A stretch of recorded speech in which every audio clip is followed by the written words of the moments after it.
Are you interested in angels, demons, spirits, ghosts, and monsters? Are you curious about their origins, tales, and influence upon history and on the present day?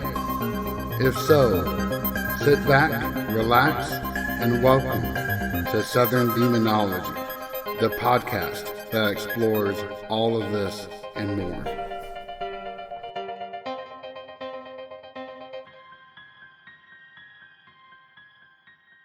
Hello, all. Welcome back to another episode of Southern Demonology. As always, I'm your host, JJ.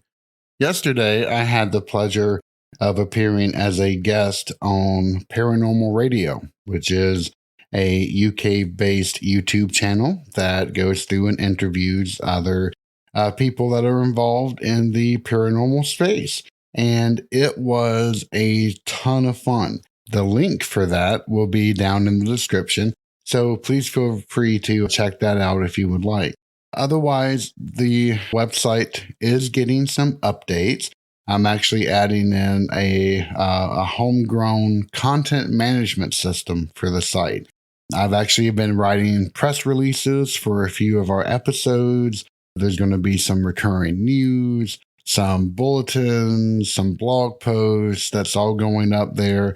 The first batch of which are going to be some protection information that Litaru from our Discord channel actually provided me, and you can actually hear her episode, which is entitled A Demonic Haunting. But otherwise, we are going to get back into our conversation with Rocky from Macabre World podcast. In this episode, we actually discuss a good bit of topics. Everything from bullying to death rites to Catholicism, and then her amazing jewelry that she actually sells on her website. So sit back, relax, and I hope you enjoy the last piece of our interview with Macabre World. One of the things I rely back on, me personally, my personal spirituality is I think I have evolved into a universalist, meaning I absolutely support and encourage anyone who has a spiritual affiliation to get the most they can out of it. I'm not going to argue who's right or who's wrong. Yep. I think everybody's got a little bit of the right idea, and I think it's also okay if you think nobody's got a right idea to not be part of any of it. Whatever you got going on is cool with me. Yep. But I grew up in a I'm trying to think of a possible painfully Catholic family. And I made a quip when we spoke briefly before the show. I said, by the time I received First Communion, my preparation for that was like a second year seminary student. And in no way am I downing all of that knowledge. It's just it's a kind of heavy atmosphere. And in my mom's culture, that's how you did it. You know, it was a very, very heavily religious culture. So I, I think it was destiny that I was not going to be a full-fledged awesome Catholic because I was always looking for loopholes. And I think part of being a great skeptic and part of being, a terrific lapsed Catholic is looking for loopholes. And I think that when you have somebody who's not familiar, maybe I think on a whole, let's say the general public may not be familiar with how sacraments work, how rites work within the canon law of the church. To have a layperson suggest that they are able to perform a sacramental rite seems unusual. They can assist. There was a time when lay people didn't touch the Eucharist, and then now they have Eucharistic ministers who will assist at mass. Before it was only the priest. I mean, they've definitely loosened that up a bit.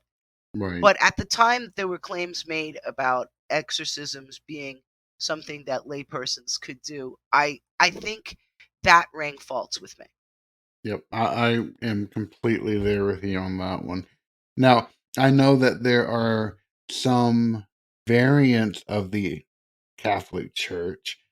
So I know that you've interviewed Archbishop Long Yes. on your show, in which they make a differentiation between minor rites of exorcism and major rites of exorcism.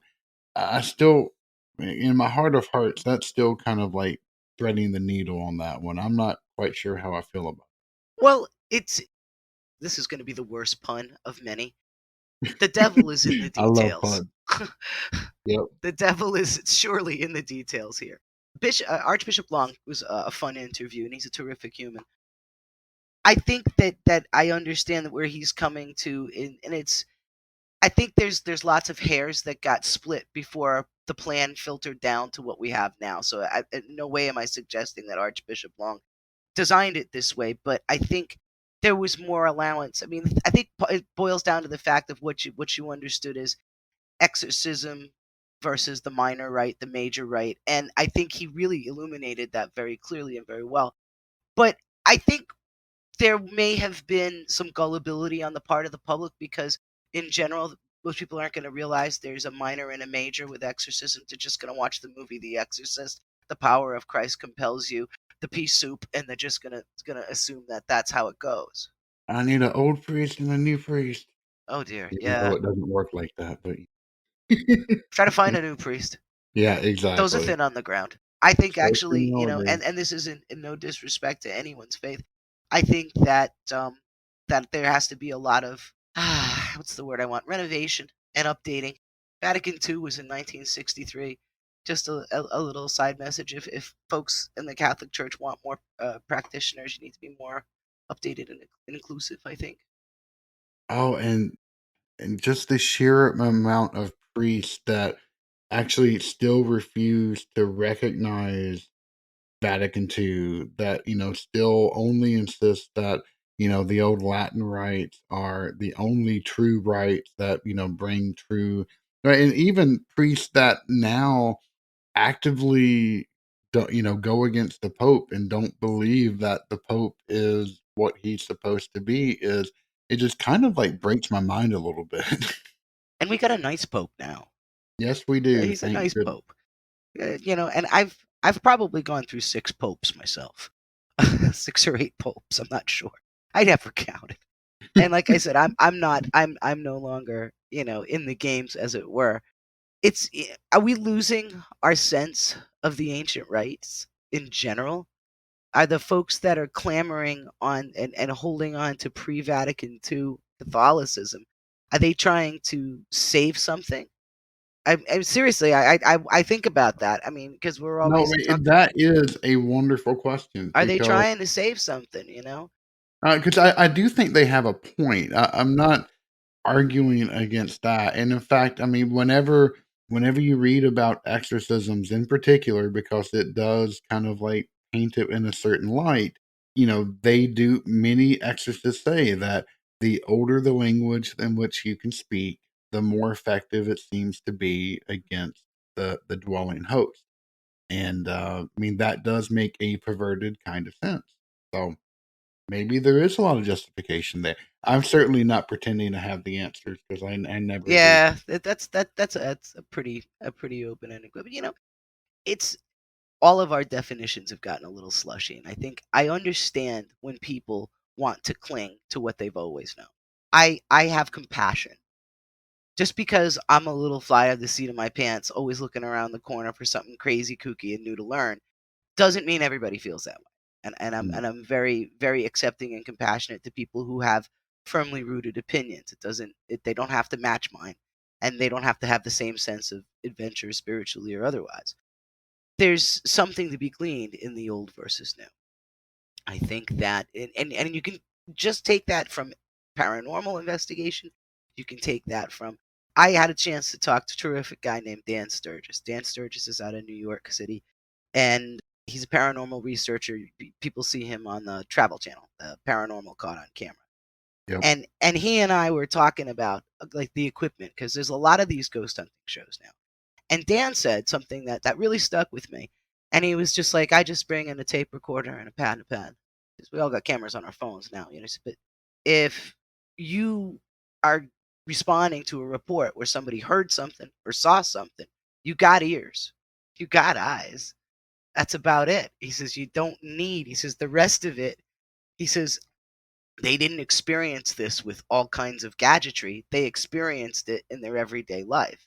if it's something legitimate phenomena, you should be able to at least initially go in there and investigate using the same tools where how as it was observed. That's true. In fact, It's a and nice back to basics kind of way to think about it. I liked that. well, honestly, like, so I just got through interviewing my very first paranormal researcher on the podcast, who's out of Cookeville, Tennessee. And, he does have a lot of fancy equipment, stuff that I've never utilized myself, but he actually advocated, that some of the most basic utilities, like a pair of dowsing rods, Right. was the most effective thing that he's ever utilized. And that was fascinating. I was amazed when I first saw dowsing rods used on a paranormal investigation because in a lot of cultures, that's how you dig a well. Oh, in fact, where I come from, that's what they're used for. Did you I have a have water witcher? tons of people find water with dowsing rods, and they work. Yes, they It's do. amazing. It really is. And I had seen that myself because people would be digging for wells and things like that. I'd seen that's a very old country thing to do. In fact, I had only seen it done. I'd seen it done many times, but I'd only seen it done with a branch, like a Y-shaped branch, Yes, and exactly. somebody would delicately balance the branch, and of course the pull would show you where and that makes some kind of scientific sense. Not that I can explain it in detail, but I mean it doesn't seem that paranormal to me that Mm, things like polarity energies change when water tables get high. That's just, right. elemental. That doesn't seem all that wacky and weird to me. But interesting that it's come into the realm of spirit communication. Exactly. And I'm in an area now. Like I said, it's very cosmopolitan, but going a little bit northwest, southwest, I guess, from us is like the Pennsylvania Dutch country, and there's Oh, a lot of very unusual customs, a lot of great throwback stuff. The Amish are I've actually have an Amish market that has plenty of Amish folks, and I see them on the regular because I shop there, and they're delightful humans, but wonderful folks to talk to. But there's a lot of old meets new there, and they kind of like stick in the old. What are they trying to save? I think when you keep thinking about, like I said, the old versus new, the good versus the evil, you look at folks that are holding on to tradition, and exactly half the camp is going to say, "Oh, you're crazy for just not getting up with the times," and the other half says, "We don't hold on to this; it's going to disappear and go away and be gone forever." So it's sort of where do you draw that line? How do you keep the old and renovate into the new without losing your identity? where I grew up, we have a ton of Mennonite communities, and yeah, a lot of them have set up, entire stores which sell the most amazing metalwork. I love going there, and their Here food's it's what bacon. makes The it bacon good. is crazy. Bacon and donuts. Oh my god. Oh, so Yeah. good. That's why I'm not. I always tell people always ask, are you medium? No, no, man. I'm like at least an extra large. But part of it's because of bacon and Amish donuts. Not everybody feels this way. I understand, but I think there's we have this xenophobia that has become at least moderately fashionable. Certain climates, certain personalities, certain popularities, and in some circles have made it okay to express extreme xenophobia. And I'm not cool with that, so I don't I'm do not it. either. And I'm not into I just sometimes I step back. I took one anthropology class too many. I step back and I look at folks who are arguing about their differences, and if they would just take a moment and realize how much they are the same, they'd be staggeringly. And we have Yeah, so much more in common. The words of Sting in the 80s when we had our first We Hate the Russians deal. The Russians love their kids too. Jane of the accurate. Blue Turtles kind of changed my life. It was a great album, you know.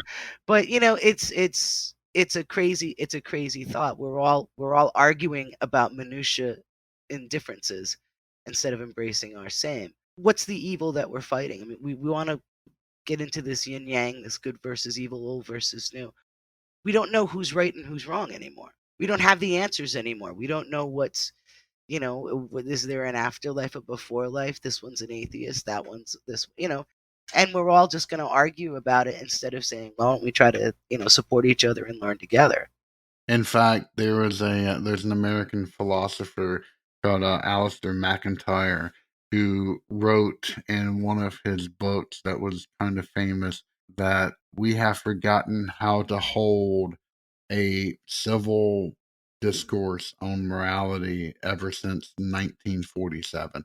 And he goes through a lot of reasoning as to why that date in particular. But I've always have found that like a truly intriguing way of thinking about things. So, Well, I'm a huge fan. I'm a big reader, and I'm an incredibly huge fan of Arthur Miller, the playwright.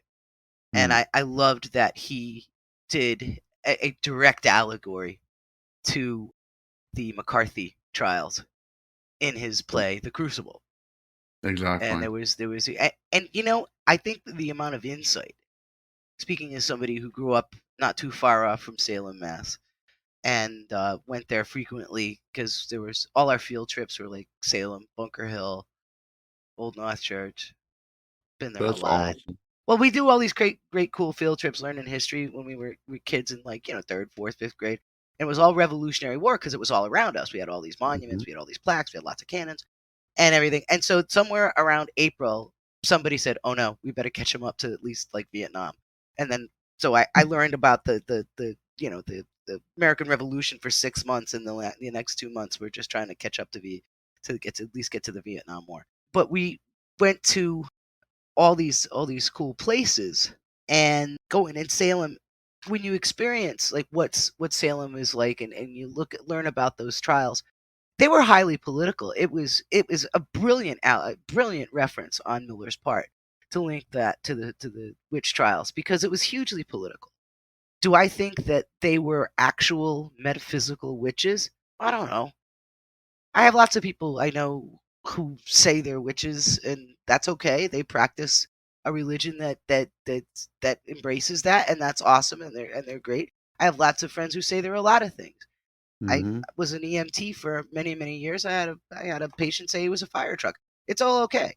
So it's all perception. It's all reality. Whatever. And somebody else's perception is their reality. Not to say that I don't want to sound either pedantic or I don't want to sound condescending. I'm okay Right. with everybody's okay. But whether they were metaphysical witches or not, and I do understand that they had when you have somebody who's from the West Indies, Tituba, who was kidnapped as a slave and brought there, was from the West Indies. Her beliefs are going to look different than Puritan beliefs in a big way.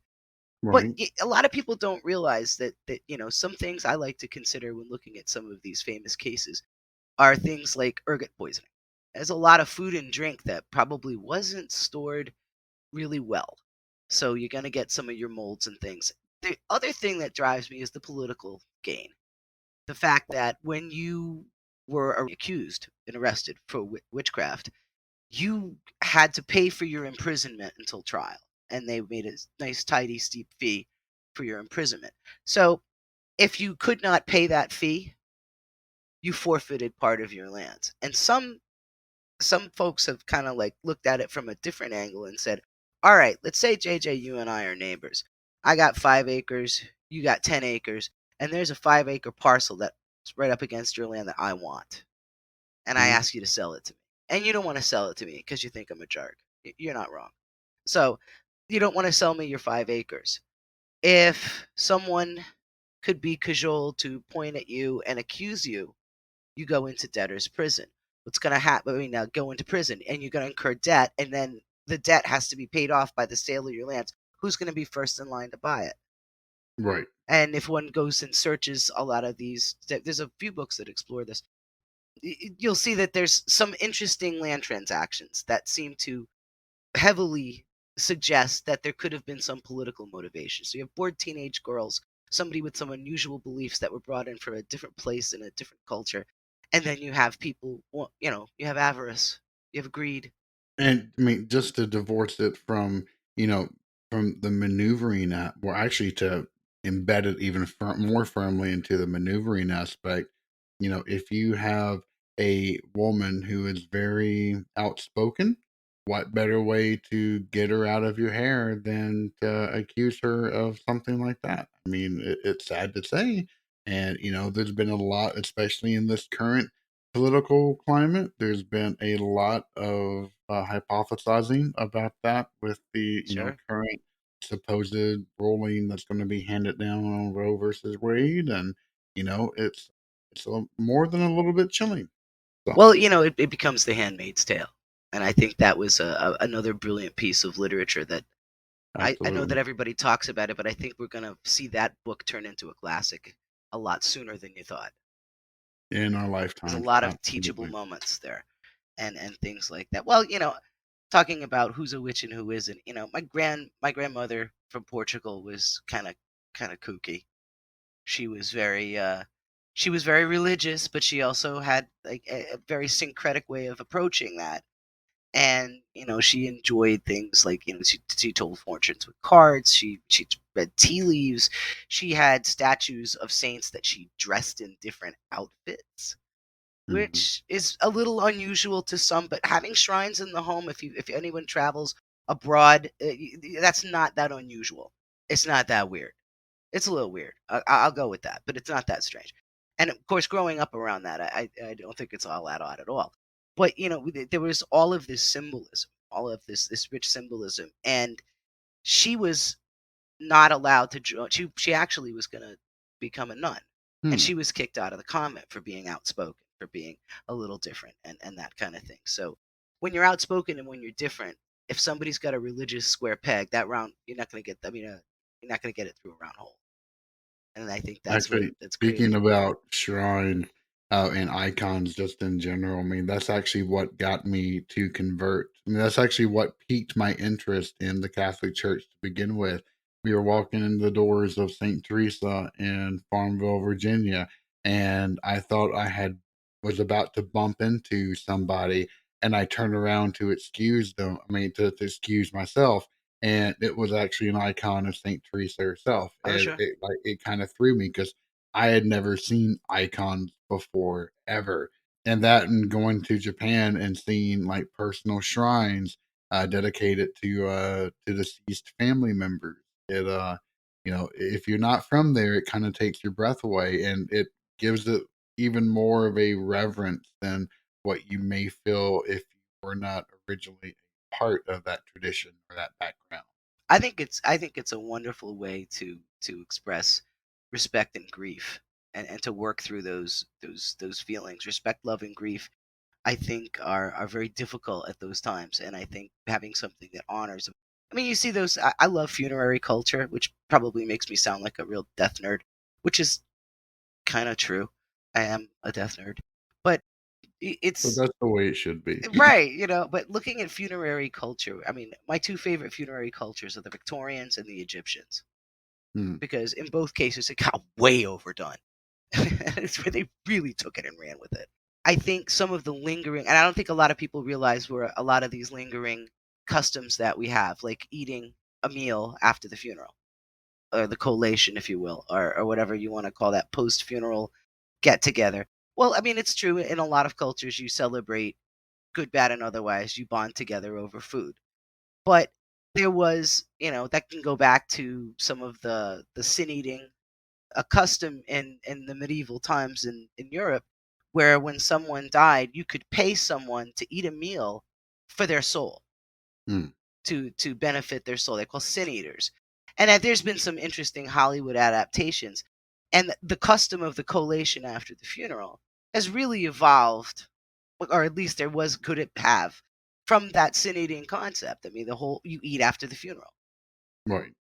So Yes, and there's I some think parts of the United States where that's where you are going to get the greatest plate of like scalloped cheesy potatoes you ever will have. that's true. Oh, those funeral potatoes are no joke. Those are no joke. Or Me, I'm going you know back I'm I'm, to I'm from New England, and I'm half Italian. I was always just waiting for them to roll out the eggplant. But just don't mind me. I'm just waiting for talking, the eggplant. Yeah, I'll talking just sit about here and pick at the funerary antipast. rites. Yeah. I, Have you ever heard of Fayum? Fayum. Yep. It's fascinating. So it's later Egyptian. What would happen is that before you died, you would get your portrait painted. And these portraits are beautiful. They're like, 1,000 years before before Victorian era paintings. but they look almost identical. They're just they're the most beautiful ancient art I've seen. And after you die, you would become mummified. They would roll your body back into your house. You would continue to eat with your family, and they would then modify the portrait with celestial jewelry. So they would paint you with a crown on, with stars on, some other symbolism, and yeah, it like the MFA, Museum of Fine Arts in Boston.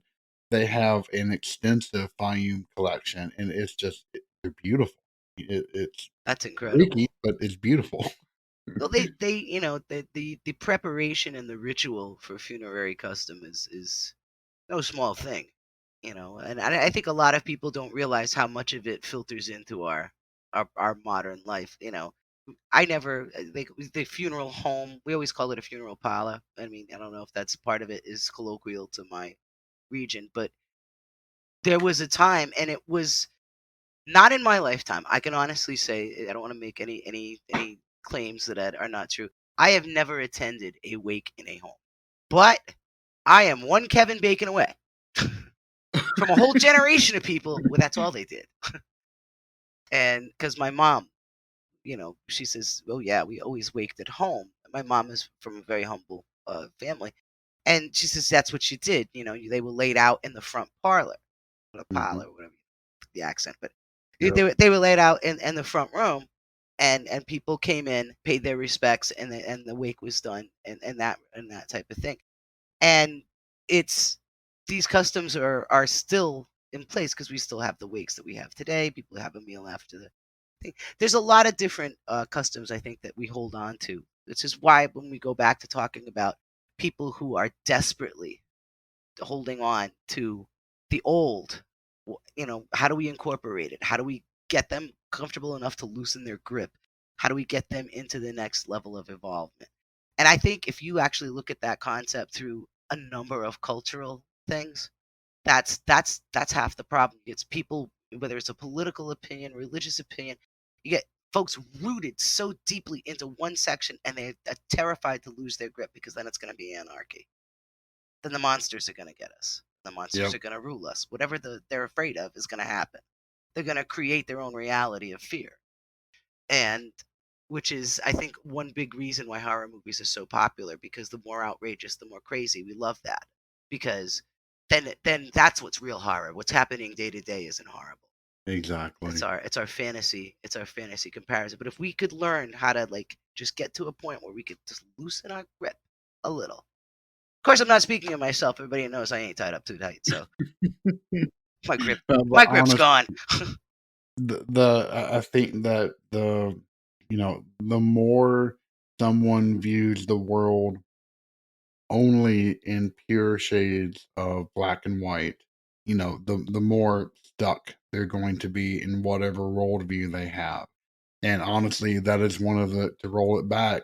One of the greatest benefits of being part of a melded culture is there's less chances of seeing a world in pure black and white, and you get gray that mixes into everywhere. And the more viewpoints that you have, the the less stark the world can become. So at least that's the way it was for me. But I think I agree absolutely in this sense. Like you said, you get into shades of gray. It gets chromatic. You get lots of different hues. You get lots of different ways to see things.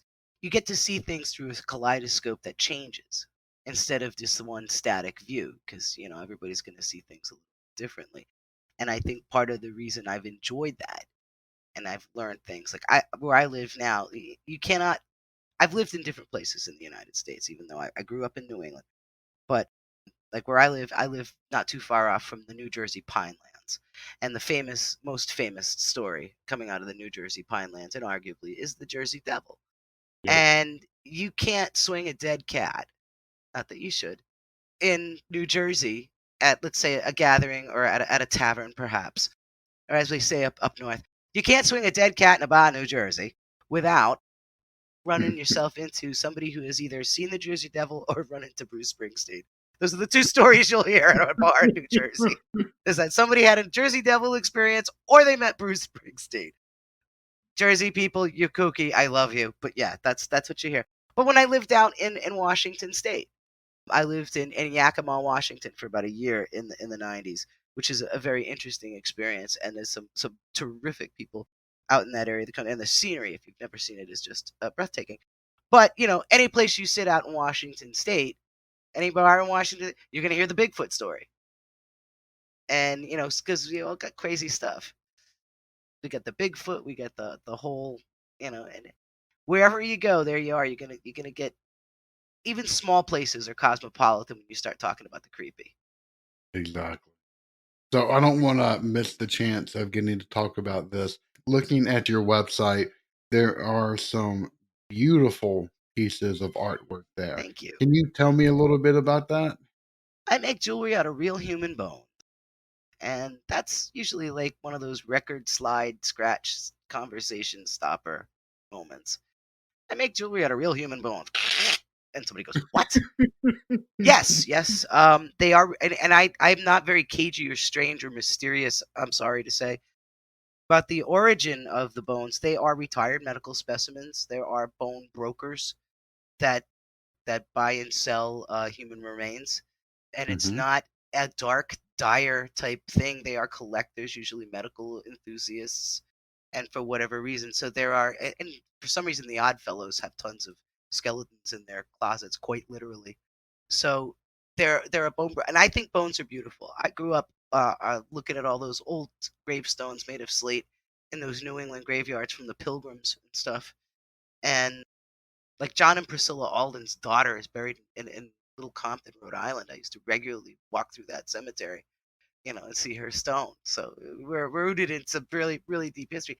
And a lot of those stones had the wings, skulls. And I started just falling in love with the imagery and being the creepy kid. I was actually a bullied kid, and the bullies were afraid to go in the cemetery, so they chased me in there, but they wouldn't go in, but they wouldn't let me Mm-hmm. out. And I ended up just like finding words of amusement just going through the stones and stuff. So little do they know that they inspired a love for the history and art of a cemetery, and I was never afraid. In fact, to this day, I find them very peaceful, restful places. So I love bones. I love skeletons. I love bones, and I think bones are a great equalizer. Mm. Skin color fades, body shape fades. When we get down to the skeletal level, we are all the same. It's what we have in common. The rest of it, and that's not to say I ignore the differences. I celebrate them. I think they're fun because Right. then we'd all be the same. We'd be boring. But I love skeletons, and so I love to take bones. And these are people that donated their bodies to science. There's no ill acquisition here, Mm-hmm. and elevate it into something artful. When these skeletons are no longer used in the teaching classrooms, they typically get broken up for parts for everything for search and rescue to you know art the bone dealers. So I've Right. been making human bone jewelry. I want to say 2017 was that's when I really went out and got official and got my license and started really making pieces. I had done a piece or two for myself at that time, but it's it's polarizing. I just did a show yesterday, and people either dig it or they don't. That so you have to get a license for that? A business license, just like you would. Oh, a There's business. Okay, sales gotcha. tax and all that good stuff. Because I'm legit. I'm a rule That follower. that is truly phenomenal. I mean, what? So I understand, the fascination with it, but when did you come up with the idea to even start doing that? I had always wanted, I can't remember what movie it was. It was might have been something cool like the Serpent and the Rainbow, and somebody had a bone necklace on. Because the Hmm. bone necklace is you see those in a lot of kooky old movies, Oh and yeah. it's always somebody like either somebody they're trying to depict somebody either on the voodoo side of things or somebody like a lot of times it's some sort of like head shrinking Brazil thing or some such nonsense. And of course, now as an adult, I realize that voodoo and candomblé are very much not Hollywood religions per se. But I I always said, they're so beautiful. And I was looking at a web page that had just one vertebra, and I was looking at the channels of it. And I Mhm. worked in the medical field for a long time, so I find myself going through Grey's Anatomy. My father was an art teacher, and one of the things he gave you to help you learn to draw, one of the things he always said, he says, you need to know what's underneath to draw like a portrait. You need to know Mhm. where the muscles of the face are. So my dad's drawing textbook for all of any of his students, and of course I wasn't officially a student, I was just his kid, was Grey's Anatomy. So bones and muscles and all of that was very cool. And the more I looked at it, the more I saw beauty. And isn't that what art That is? You see beauty where others don't. You show it to them, make them that's feel it. amazing. It really is. I mean, if y'all haven't seen this, I highly recommend you to go check it out and take a look because they really are beautiful. Where can they find not only your podcast but also your jewelry collection, etc.? At www.darkerartsstudio.com. There are pages for the podcast. There are pages for the jewelry. I do custom work too. So if you have something you'd like that you don't see, you said I've always wanted one of these. Let me know. We'll figure out. We'll get something where you can show them your darker art side. That is beautiful. Well, I cannot tell you how much I have enjoyed this conversation. In fact, I think it's one of the first that I've ever had in which, you know, yes, you talked a lot, but I think I talked, a decent bit myself. And normally I just kind of like hand it over. But this was like probably the first like true conversation I've had on this podcast, and it was awesome. I can't tell you how much I Oh, I appreciate it. absolutely enjoyed it. I hope you'll have me back. I'd love to have you back on ours. I love a good intellectual discourse. I think the whole world needs to sit around, question, talk, and bond more about what we're curious about. I think that's what we do. Sheila, I completely agree. All right, my friend. Well, thank you so much again. And again, you can find her at darkerartstudio.com, or you can always find the link on southerndemonology.com under the Friends of the Show page. So, Rocky, it was a pleasure. Same here. Thank you so much. Thank you for listening to Southern Demonology. Find us online at southerndemonology.com, where you can find all of our social and podcasting links. Also, if you have a moment, please feel free to rate this podcast and leave any encouraging feedbacks that you may have. As always, I am JJ, and it has been a pleasure getting to talk to you today.